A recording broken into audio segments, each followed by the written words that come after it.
অনেকেই আমার এই পদ্ম খোপাটার ডিটেলস ভিডিও চেয়েছিলে, আজ সেটাই তোমাদের সাথে শেয়ার করব।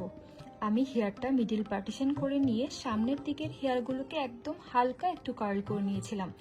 আর যে কোনো হেয়ার স্টাইলিং টুল ইউজ করার আগে তোমরা হিট প্রোটেকশন স্প্রেটা ইউজ করে নেবে।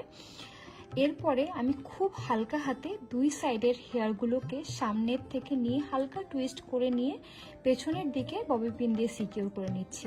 তারপরে একটা রাবার ব্যান্ড দিয়ে চুলটাকে নর্মালি বেঁধে নেব, আর তারপরে একটা ডোনাট বান দিয়ে একটা সিম্পল খোপা করে নেব। আর এই সিম্পল খোপাটা কিন্তু আমি অনেকবার ভিডিওতে দেখিয়েছি, তাই এখানে আর নতুন করে দেখাচ্ছি না। তারপরে দুটো পদ্ম নিয়ে নিয়েছি। এখানে পদ্মের পাপড়িগুলোকে হালকা করে করে একটু ছাড়িয়ে পদ্মটাকে আমরা একটু ফুটিয়ে নেব এখানে, যাতে লুকটা সুন্দর লাগে দেখতে।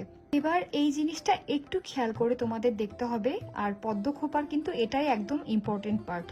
পদ্ম খোপায় আমরা যেই প্রবলেমটা ফেস করি সেটা হচ্ছে পদ্মটা অনেক বড় হয়, যে কোনো ইউপিন দিয়ে কিন্তু ওটা টাইট থাকে না, বারবার খুলে আসে। এখানে আমি যেই টেকনিকটা শেয়ার করব সেটা করলে আশা করছি তোমাদের আর এই প্রবলেমটা হবে না। ফুলগুলো একদম টাইট হয়ে খোপার সাথে থাকবে আর খুলে আসার কোনো ভয় থাকবে না। আমরা একটা বড় সাইজের ইউপিন নিয়ে সেটাকে একদম সোজা করে নেব। ভিডিওটা একটু খেয়াল করে দেখতে হবে।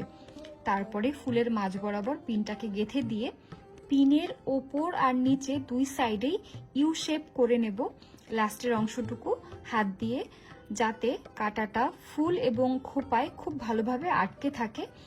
এইভাবে যদি আমরা ইউ শেপ করে চুলে গেঁথে নিই তাহলে কিন্তু এটা চুলের সাথে একদম টাইট ভাবে সিকিউর হয়ে যাবে, সাথে ফুল থেকেও খুলে আসবে না। এই লুকটা যখন আমি পোস্ট করেছিলাম তখন সবারই একটা কমন কোয়েশ্চেন ছিল, সেটা হচ্ছে খোপা থেকে বারবারই পদ্ম ফুলটা খুলে আসে দিদি, সেখানে কি করব।